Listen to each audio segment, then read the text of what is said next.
Hello everyone, welcome to another Asian Pacific shows. In this episode today, we are going to talking about AUKUS agreement and its implication on Southeast Asia. My guest is Raimondo Neironi. Raimondo is a research fellow of Asian Prospects Program at Tvai Troino World Affairs Institute and coordinator of the editorial board of RISE. International Political Economy del Sud-East Asiado and RISE International Relations and International Political Economy of Southeast Asia, the only Italian journal focusing on Southeast Asia studies, ASEAN and the Pacific.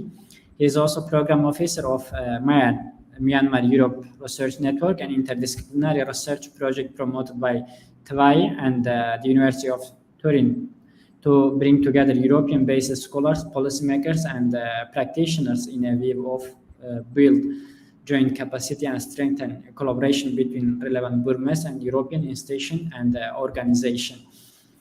Welcome, Raimondo. Thank you for joining me today. Thank you for having me, Lokman. Thank you very much. You are welcome. Raimondo, now today we are going to try to understand the AUKUS agreement and its implication on the Southeast Asian, others named ASEAN countries. Please let me ask my question about this agreement and its implication. So what the AUKUS is and what kind of political and strategic implications such as an arrangement and could have towards Southeast Asian countries? Yes, the AUKUS is not a pact, is not an agreement, but is an announcement. President Joe Biden announced such a kind of political pact, political arrangement with Australia and in the United Kingdom on September 15. The AUKUS initiative was to assist primarily Australia to acquire nuclear power submarine technology. France labeled AUKUS as a chip on your shoulder. The Prime Minister of Australia replied to this announced by the French ambassador to Canberra, said that AUKUS is a strategic complementary initiative put forward by the United States and the two main allies in the Asia Pacific, and along with the Quad support each other. It does not replace anything. Any other military or strategic or political pacts in the Asia Pacific between the United States and its allies, but Quad, as well as AUKUS, intend to respect ASEAN and ASEAN vision in the Indo-Pacific, that is stability and prosperity in the region. It's important to note that French President Emmanuel Macron says that Mr. Morrison lied to him about his intention with the deal, and that his trust in Australia has been deeply damaged. When and how to upgrade Australian Aging Collins class submarines was first floated back in 2009, with the then Labour government in 2013 announcing whatever would come next would be built in South Australia. Fast forward a couple of years, and after a lot of political and diplomatic discussion and debate, bids from Japan, Germany, and France were put forward to build the next fleet, the next Australian fleet, with the French awarded this economic deal, building submarines. This agreement for French company, the Naval Group,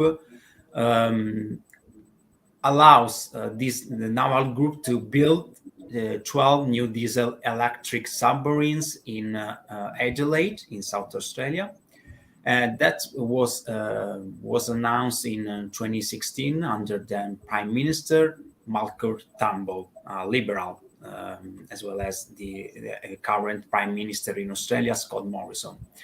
Under this plan, under this agreement, economic agreement, the French subs would have been delivered in 2030 and operational between then and 2034. Australia's new nuclear submarines are unlikely to be in the water before 2040. So this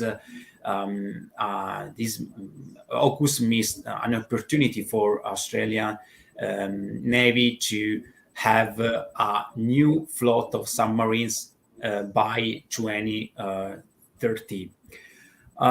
For some Australian commentators, journalists, and scholars, the submarines that Australia was proposing to buy would block choke points that allow, particularly China, passage in and out through the Straits of Malacca. The AUKUS is not a new pact, in my opinion, but it provides a sort of clear and strategic agenda that includes the nuclear submarine program, but it goes beyond that into four essential areas of future on the military point of view. These four essential areas of cooperation between Australia, United States, and the UK are artificial intelligence, cyber technologies, that is the fight against cyber espionage with coming from China or any other threats, external threats, quantum technologies, and ultimately undersea technologies other than the submarines. Those focus areas of AUKUS are critical for the three nations and for security in the Pacific over the next 3, 5, or 10 years. In concluding, I do not consider AUKUS a political and military pact between the two main Australia's allies, but a military arrangement that can be considered as complementary to the existing military pacts. So, Raimondo, why the ASEAN countries so concerned about AUKUS and particularly Australia's plan for nuclear submarines? Yes, that's an interesting point because, for example, the Indonesian government was kept in the dark about this important military arrangement. Australian Foreign Minister Mary Spain contacted her Indonesian counterpart on September 16, immediately after AUKUS was announced. On the following day, Indonesia Ministry of Foreign Affairs issued a brief statement consisting in 5 points. I personally consider the 2 points of this statement very important because tracing the behavior on the military and politically sides of Indonesian and any other ASEAN countries on the announcement of AUKUS in the Asia Pacific. The first point said that Indonesia takes note of the Australian government's decision to acquire nuclear power submarines, and the second point points out that Indonesian and some Southeast Asian countries are deeply concerned over the continuing arms race and power projection in the region. So Australia has not joined the Treaty on the Prohibition of Nuclear Weapons, which is an important international agreement requiring parties to agree not to develop, test, produce, acquire, possess, and stockpile nuclear weapons.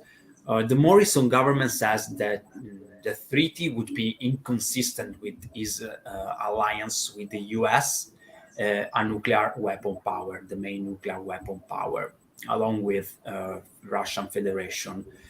However, Australia did ratify the treaty, any other important international treaty on nuclear, that is the Treaty on the Non-Proliferation of Nuclear Weapons in 1973, and a third important treaty, the Comprehensive Nuclear Test Ban Treaty in 1998.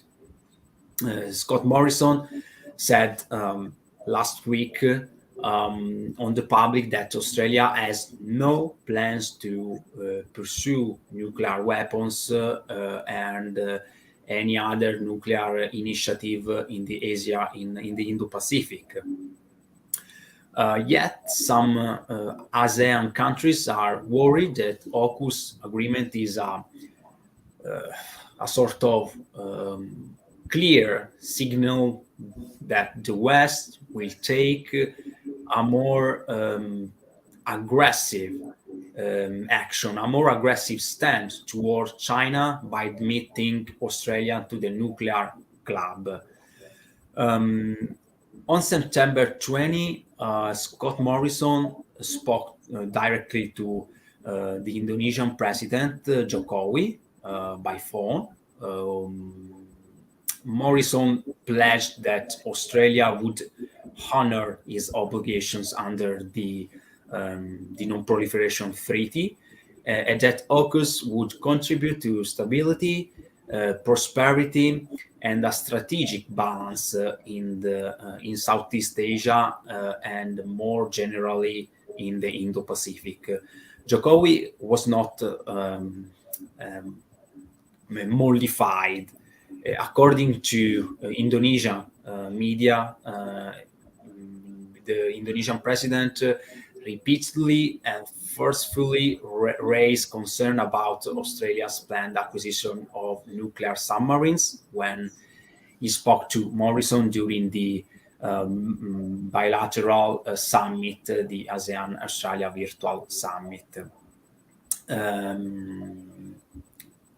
Along with Indonesia, there are the critical and terrific concerns of Malaysian government. In Malaysia, the current Prime Minister Yaakob said that AUKUS could provoke other powers to take more aggressive action in this region, especially in the South China Sea.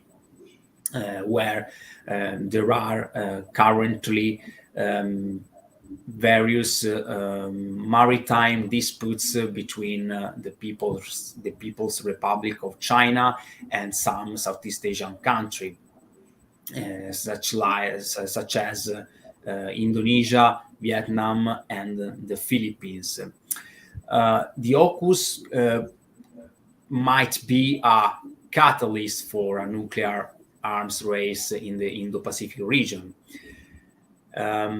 So elsewhere in Southeast Asia, views were less critical. For example, in Manila, the Duterte administration supported publicly this arrangement, while Singapore and Vietnam both took a sort of neutral stance.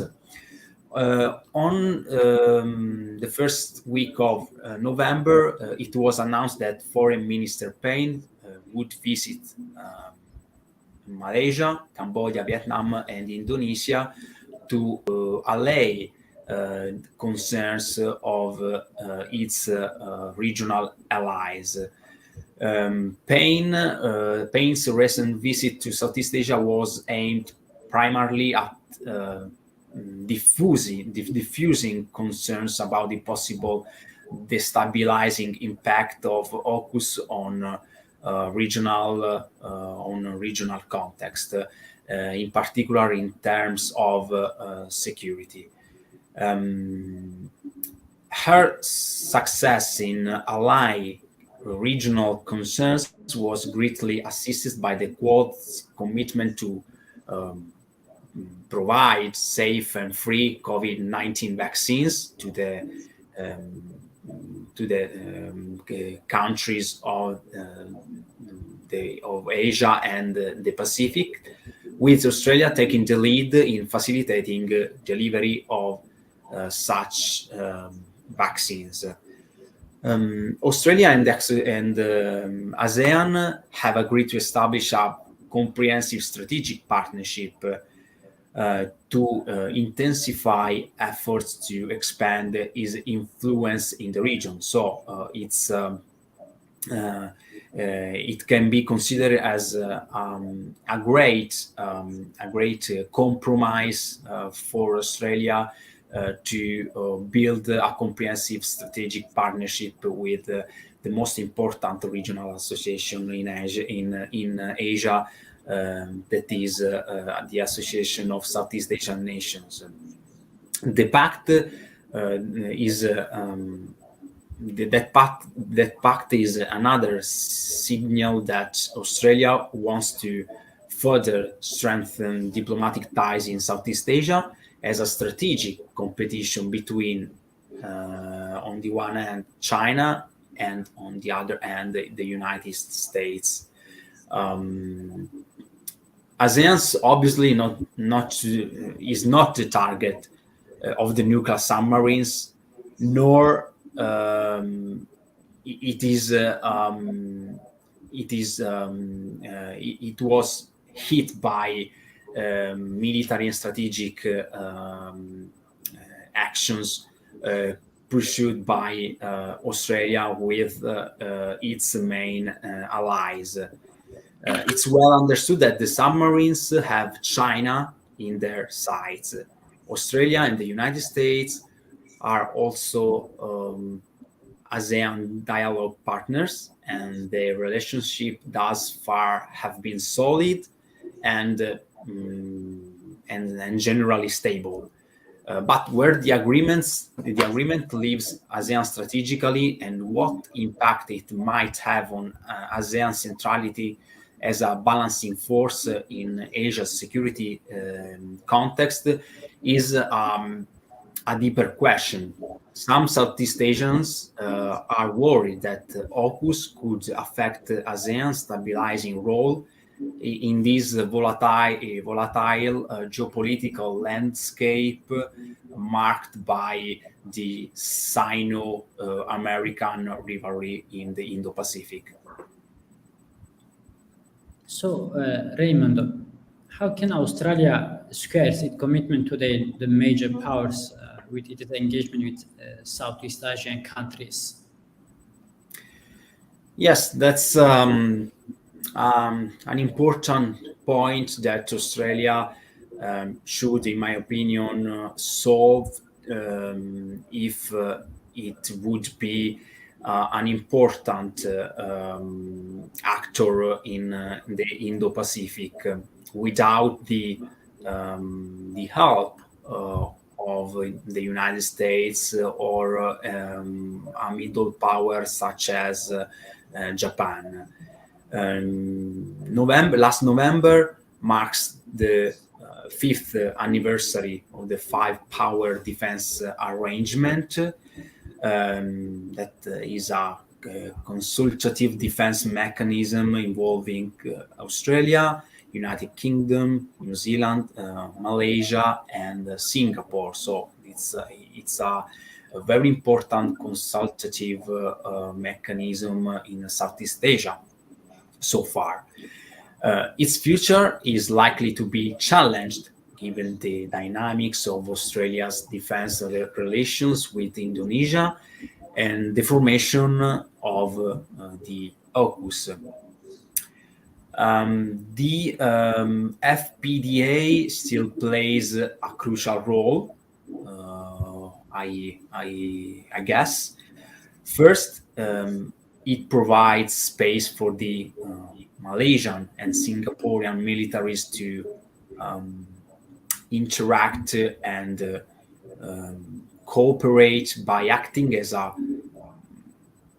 confidence-building mechanism between the military forces of the two Southeast Asian states. Second, this important defense mechanism could continue to provide a platform for Australia and New Zealand to maintain their defense links to Southeast Asia, and so contributing to the defense capabilities of Singapore and Malaysia in a strategic and military context that of South China Sea. So, Reynald, what is the status of current diplomatic relations between China and Australia according to the AUKUS agreement, and has the AUKUS been conceived as a strategic tool against China? Yes, as I previously mentioned, the AUKUS has the main objective, country objective, China. I consider very important the recent debate triggered by the former Australia's Prime Minister, Paul Keating, from the Labour Party,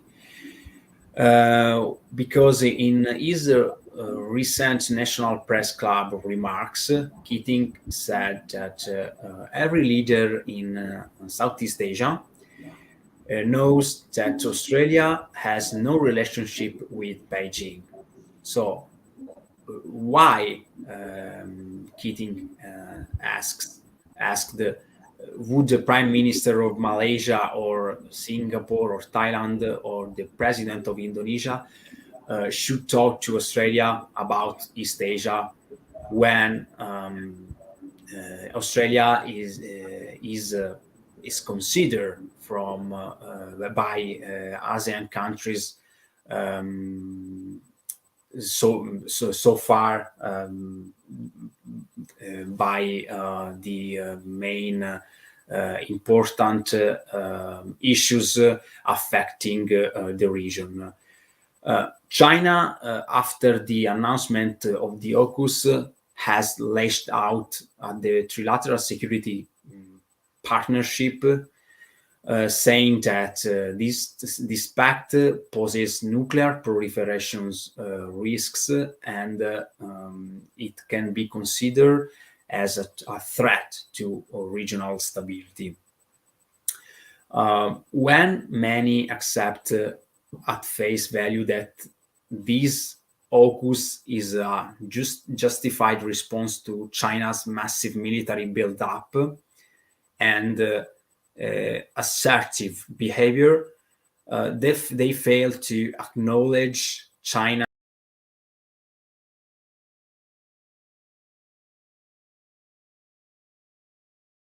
security fears. In some, many Australians, politicians and commentators, in my opinion, missed to consider the legitimate achievements and hopes of the People's Republic in China. Recent bilateral meetings between Australian ministers and counterparts in Japan, Singapore and South Korea, for example, have all called out economic coercion as an issue of mutual concern in the Indo-Pacific. We know that China and Australia triggered 2 years ago trade fight where China's restriction on Australian export during the horrible year of the COVID-19 pandemic saw a significant reduction in export of above 20%. And we know that China is the main trade partner of Australia. U.S. President Biden, U.S. President Biden's top Asia advisor, Kurt Campbell, says recently that China's campaign of economic coercive punishment against Australia has totally failed, and has predicted that Beijing will re-engage with the federal government on Australia's terms.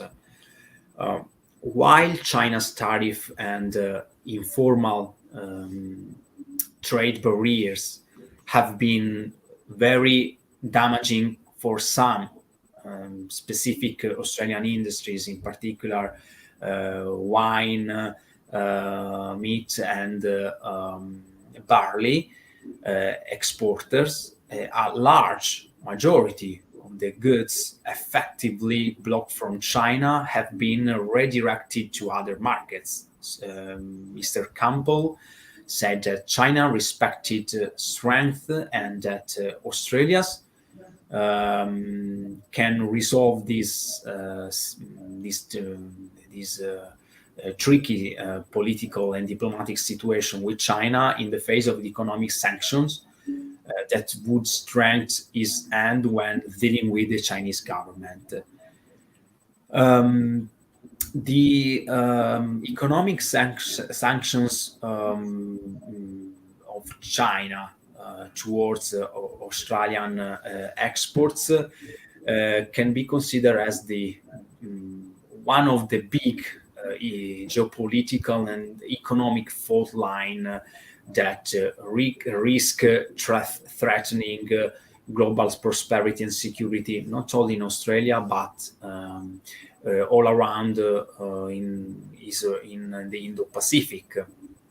The middle powers, such as Australia, Japan, and South Korea in the Indo-Pacific, and Indonesia,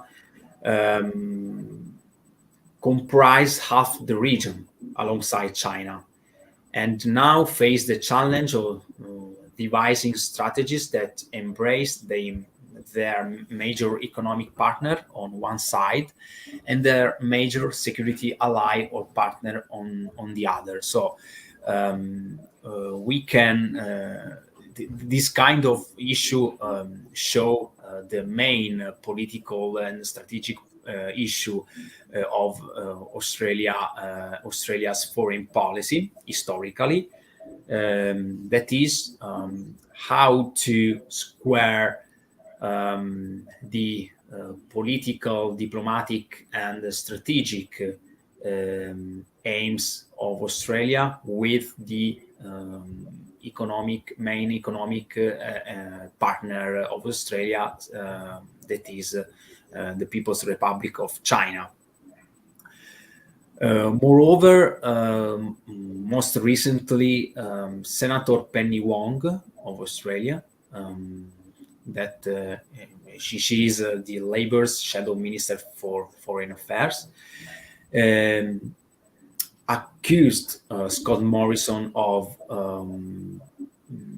playing politics on China whenever he's in trouble, citing the Prime Minister's recent attempt to portray Labour as siding with Beijing. Scott Morrison has confirmed his country official will not attend the Beijing Winter Olympics, joining the US in diplomatic boycott of next year's games and prompting accusation from Beijing of political posturing. So, in concluding, in my opinion, the AUKUS arrangement could be a political and more politically than strategically risk against China and not against the Southeast Asian nations.